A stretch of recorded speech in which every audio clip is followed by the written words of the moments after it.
হরে কৃষ্ণ। রাধে রাধে।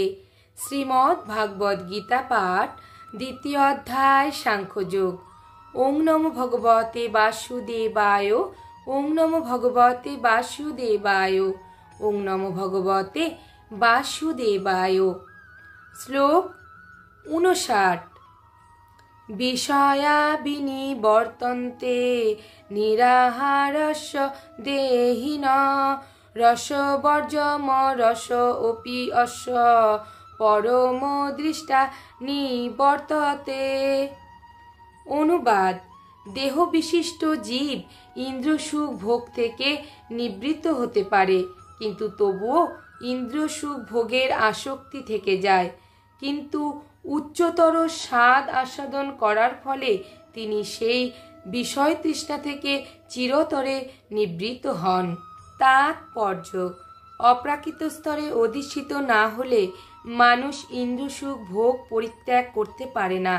বিধিনিষেধের দ্বারা ইন্দ্রসুখ ভোগ থেকে নিবৃত্ত হওয়ার পন্থা অনেকটা রোগীর বিশেষ ধরনের খাদ্যের প্রতি নিষেধাজ্ঞার মতো।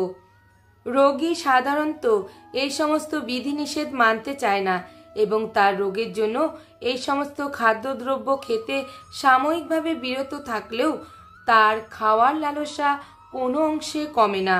তেমনি যম, নিয়ম, আসন, প্রাণায়াম, প্রত্যাহার, ধারণা, ধ্যান আদি সমন্বিত অষ্টাঙ্গ যোগের মতো কিছু পারমার্থিক পদ্ধতির দ্বারা যে ইন্দ্রিয় সংযম, তা উন্নত জ্ঞানহীন অল্প বুদ্ধিসম্পন্ন ব্যক্তিদের জন্য অনুমোদিত হয়েছে।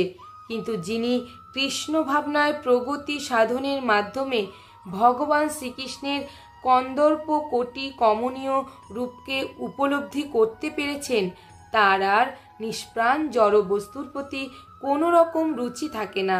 তাই আধ্যাত্ম মার্গের প্রাথমিক স্তরেই কেবল বিধিনিষেধের মাধ্যমে ইন্দ্রগুলিকে দমন করতে হয়।